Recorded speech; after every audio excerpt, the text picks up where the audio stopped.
Hello विद्यार्थी मित्रांनो, मी सहाय्यक प्राध्यापक डॉक्टर वी द जाधव, पदव्युत्तर वाणिज्य व व्यवस्थापन विभाग, पीपल्स कॉलेज नांदेड.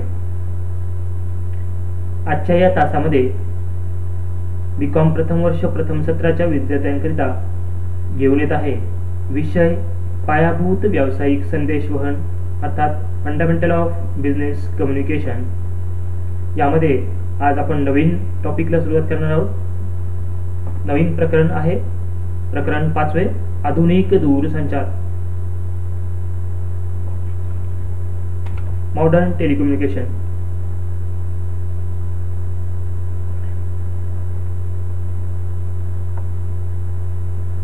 हा जो विषय आहे तो स्वामी रामानंद तीर्थ मराठवाडा विद्यापीठ नांदेड अंतर्गत शिकणाऱ्या विद्यार्थ्यांकरिता विशेष उपयुक्त आहे. आजच्या या तासामध्ये या प्रकरणातील पहिला भाग आपण या ठिकाणी पाहणार आहोत. टेलिकॉन्फरन्सिंग अर्थात दूर परिषद. त्याला बऱ्याचदा मराठीमध्ये टेलिकॉन्फरन्स असंच संबोधलं जातं. त्यामुळे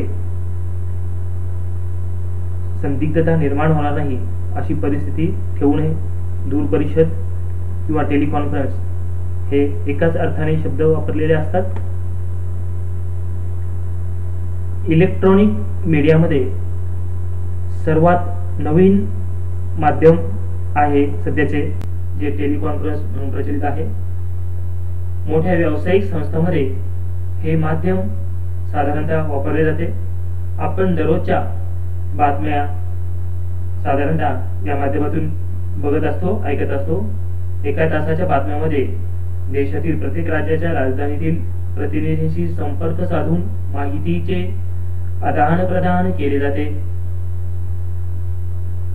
विविध राज्यातील राजकीय पातळीवरून विविध जिल्ह्यामध्ये दूर परिषदेची अर्थात टेलिकॉन्फरन्सची व्यवस्था केलेली असते. दूर परिषद ही खर्चिक व्यवस्था आहे. प्रत्येक व्यावसायिक संस्थेत ही व्यवस्था उपलब्ध होऊ शकत नाही, परंतु वर्तमान काळात अनेक व्यावसायिक उपक्रमामध्ये या प्रकारचा वापर होत आहे. आता सद्यस्थितीमध्ये बहुतांश कोरोनाच्या काळामध्ये जे इंटरव्ह्यू होत आहेत ते या पद्धतीने होत आहेत, टेलिकॉन्फरन्सच्या माध्यमातून. टेलिकॉन्फरन्स अर्थात दूर परिषद म्हणजे प्रवास व वेळ खर्च न करता व्यक्तींनी एकत्र येणे होय. दूर परिषदेचे साधारणतः 3 प्रकार आहेत. पहिला प्रकार आहे श्राव्य दूर परिषद, दुसरा श्राव्य आलेख परिषद. श्राव्य दूर परिषद म्हणजे ऑडिओ टेलिकॉन्फरन्सिंग, श्राव्य आलेख परिषद म्हणजे ऑडिओग्राफिक टेलिकॉन्फरन्सिंग. आणि तिसरा दूरचित्र परिषद अर्थात व्हिडिओ टेलिकॉन्फरन्सिंग, जे आपण रेडिओ बातम्या वगैरे ऐकतो तो हा तिसरा प्रकार आहे. रेडिओच्या बातम्या जे ऐकतो तो पहिला प्रकार आहे. तर आपण या ठिकाणी पहिला प्रकार पाहूया, श्राव्य दूर परिषद अर्थात ऑडिओ टेलिकॉन्फरन्सिंग. श्राव्य दूर परिषदेमध्ये फोनवरून एकमेकांशी संवाद साधता येतो. अलीकडे बऱ्याच कंपन्या फोनवरून मुलाखती घेतात. या माध्यमाचा उपयोग मोठ्या प्रमाणात होतो, कारण अलीकडे टेलिफोन साधारणतः सर्वच व्यक्तींकडे आढळतो आणि तो सहज वापरण्यासारखा असतो. कोणत्याही फोन लाईनवरून या परिषदेत सहभागी होता येते, शिवाय अत्यंत कमी खर्चामध्ये या ठिकाणी सहभागी होता येते. त्यानंतर नंबर 2 श्राव्य आलेख परिषद. श्राव्य आलेख परिषदेमध्ये आपणास माहिती, संगणकावर काढलेली चित्रे, फोटो इत्यादी त्या ठिकाणी पाठविता येतात. त्यानंतर नंबर 3 आहे दूरचित्र परिषद अर्थात व्हिडिओ टेलिकॉन्फरन्सिंग. विविध ठिकाणचे लोक एकमेकांना पाहू व बोलू शकतात. प्रत्यक्ष समोरासमोर न येता देखील त्याप्रमाणेच या माध्यमाद्वारे एकमेकांशी संवाद साधता येतो. बऱ्याच कंपन्या उमेदवाराला प्रत्यक्ष मुलाखतीला न बोलविता दूरचित्र परिषदेद्वारे उमेदवाराची मुलाखत घेतात, परंतु हे माध्यम खर्चिक आहे.